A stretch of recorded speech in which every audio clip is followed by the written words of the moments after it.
the host of the midnight edition of Sports Center. He is none other than Scott Van Pelt. How are you, Scott? I'm well, Rich, and you? I am doing fine. How are things in your neck of the woods? You under 20 inches of snow? What do you got over there? Up there? No, you know how it goes. I was trying to keep our dear friend Bill Pito from taking the dive into the deep end. For those that don't know, Bill Pito, formerly of ESPN, now does a bunch of stuff in New York City. Yes. He is snow averse to the point that he's incapacitated if just the suggestion that it could snow. He would always, Scott, he would always warn us. He'd say, Eisen, going home tonight on Route 4, look out for the black ice. Do not. And he would always tell you, don't be a hero. Don't be Eisen. Don't be a hero. Go slow. Look out for the black ice. The black ice is his bugaboo, and he was the storm was kind of oscillating with New York City. Was it going to be in play? How was it going to hit Connecticut? I'll make this story short. We did not get smashed the way New York City and D.C. did. It did snow. You remember it up here in bucolic Bristol, and yes. Now you've given that all up for the. For the sunshine and the beaches of California, yeah. you son of a gun. Well, Scott, it was fun being on your show last week. I appreciated that a lot. No, yeah. man, thanks for inviting me on. It was a fun trip down memory lane where we talked some Sports Center commercials. But, I said it too. I mean, what you're doing right now, you're the first solo Sports Center ever. I mean, I don't recall. How are you enjoying what you're doing right now? It's fun, Rich, because. And I'm sure you can identify with having a show like the one that I'm on. When something sort of is belongs to you, and you get to fill out the lineup as you see fit. Yep. And obviously, you don't do it by yourself. You obviously with your show, you've got a great crew that surrounds you. The same way Dan does with his show, and I am in the same way. Have a great producer, a great core group of folks that help kind of take inventory of what we ought to be thinking about. But the fun thing, Rich, is that and it's new, I'd say, at ESPN, is they've just basically said, do what the hell you want. It's midnight, and that's a total 180 from back in the day when I think, say, it was you and Stewart, and, they wanted you to have personality, and they wanted you to become big, but only to a point, right? And so I'm not saying that they're saying to me, go be a star, but I'm saying they're not standing in the way of the things that are interesting to me that I want to talk about. So having that carte blanche to do things the way we want on a nightly basis is a hell of a lot of fun because you don't often get that in our business. So what's your take on what happened in Golden State last night between the Spurs and the Warriors, Scott? Well, I mean, Pop and the Spurs, they do this we don't care to such a degree, and it's hard to. And it's not hard, actually. Let me stop myself. It's impossible to fault the way San Antonio approaches with the regular season. I mean, they're going to win 50+, and they're going to be a problem come the playoffs. And it's obvious that they didn't play Duncan last night. But it's also obvious that Golden State right now is in a different stratosphere. In a week, they beat Chicago, Cleveland, and San Antonio all by 30 or more. And they're just better than everyone. And it's a treat to watch them because Golden State's just gross, man. There's nothing you can do to stop them. And that's evident. But I do believe San Antonio come the spring will be hard to kill. You're going to have to beat them 4 out of 7. And Golden State hasn't beat them in San Antonio in about 100 years. So it'll be fun in the spring. And last night it was just a little disappointing because San Antonio just had no shot. I'm just trying to figure out if there's somebody like Curry, right, in any sport that we've seen in the last, 10, 20 years? I mean, seriously. Somebody like him that he looks accessible, right? And he's not superhuman looking. Not like somebody that looks like he's going to beat the world. Yeah, LeBron.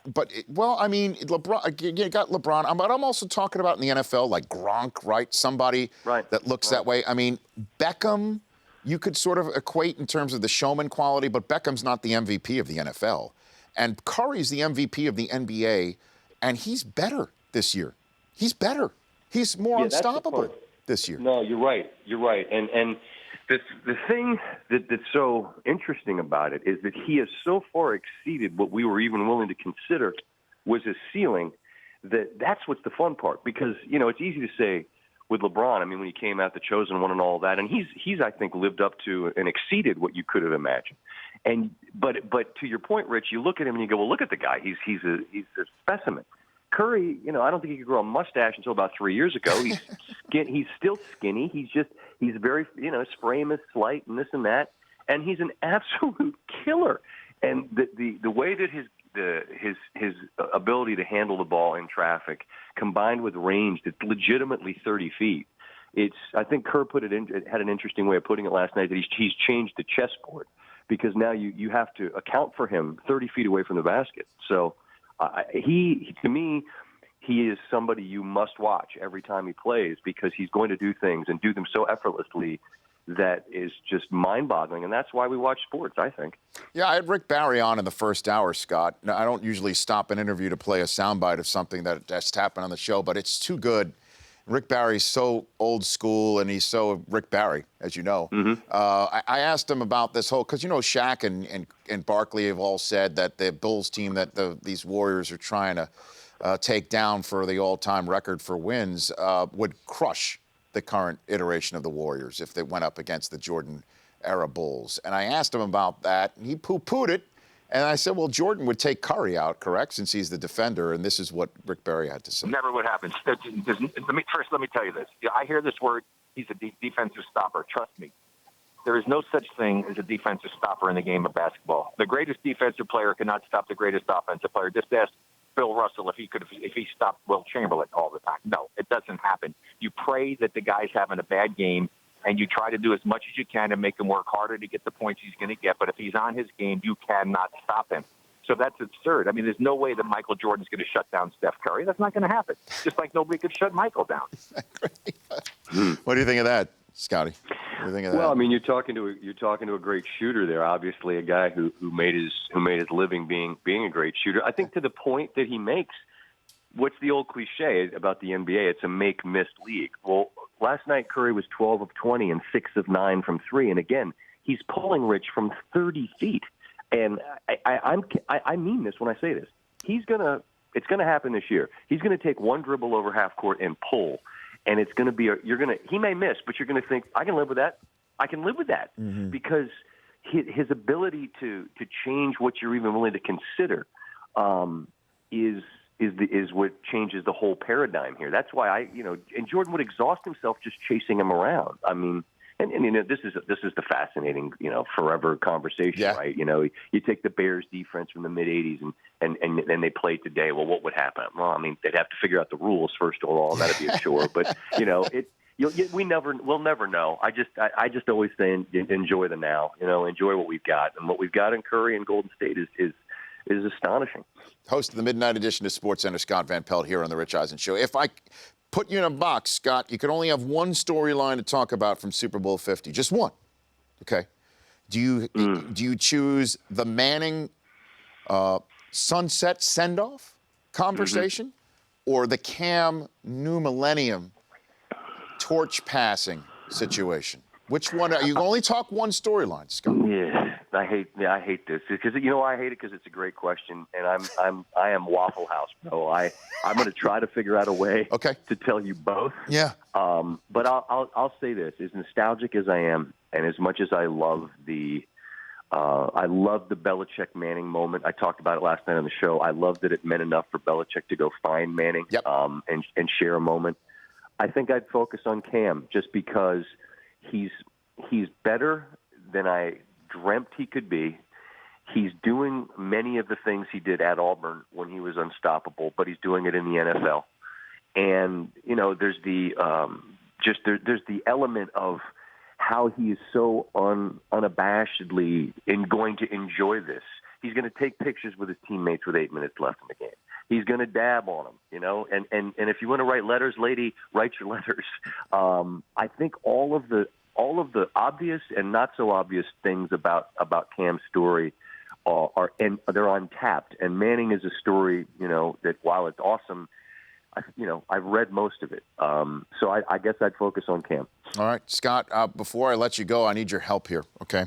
What do we got? Because I've taken the guards off the highway here on the Rich Eisen Show for today, because my Chris Command Center convinced me to come up with some prop bets for the Super Bowl.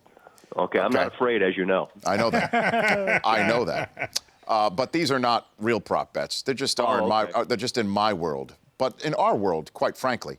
For instance, the number of times that CBS will show the Odell Beckham-Josh Norman fight in a B-roll during the broadcast 1.5 times, for instance, right? Over, under. Archie Manning or Manning family cutaways at all. Any Manning. Cupper, Olivia, all of them.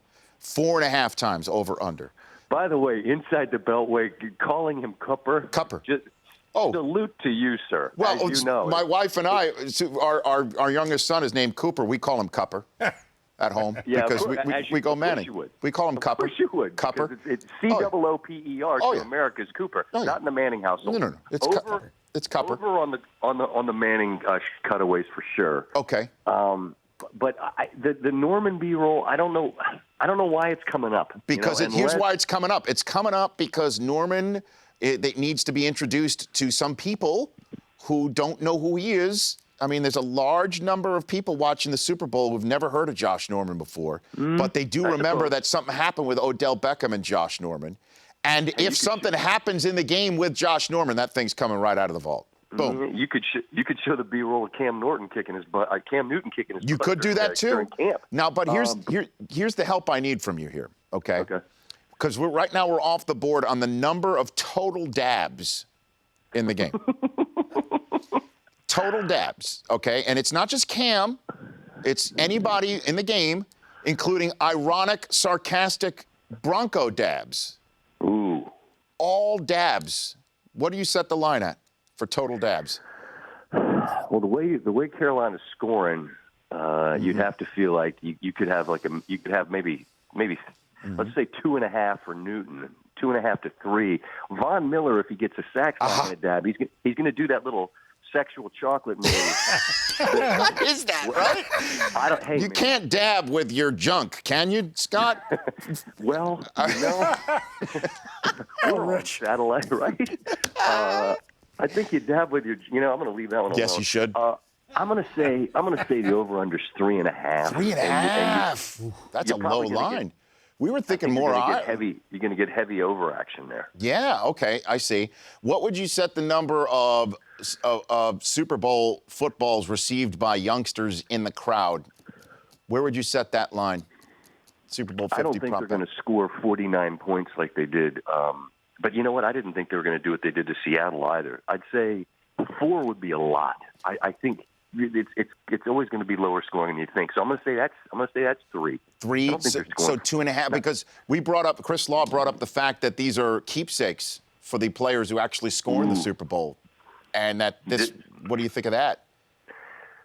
See, you guys are next level thinkers, right? That's here. what we do, Scott. We only know one speed, Scott. We only know one. I know, I understand that. And you know what? It is all fun and games until you're in the Super Bowl and you're like, hey, kid. I worked my butt off to get here, and I'm going to go ahead and hang on to this one. That's right. That's a great point. Yeah. But is Cam, is Cam going to get to subtly not give the ball away if he scores? I mean, it messes with the whole chi of the process. Doesn't it? So I think so. I think you have to stay true to the to the MO that So it's a hard line to set. That's where we turn to you, Scott. I agree. I'm feeling like it's got to be a half because you're not going to set a number that 3.5, I guess. 3.5. Okay. All right. Well, when we figure out the entirety of our list, we're going to send them to you, and you'll participate in this, I hope. I'm happy to do it, and before you hit your knees tonight, let's send one up for Abe Pagoda for all he did. That's right. No, I can't believe it, Scott. I can't believe it. Hey, he had a hell of a run. He was about 112. Scott, you're the best. Thanks for calling in. We'll chat soon, hopefully. I appreciate you. Have a great week next week, okay? Same to you. That's Scott Van Pelt at Not the Fake SVP. The Rich Eisen Show, weekdays at noon Eastern. On Audience.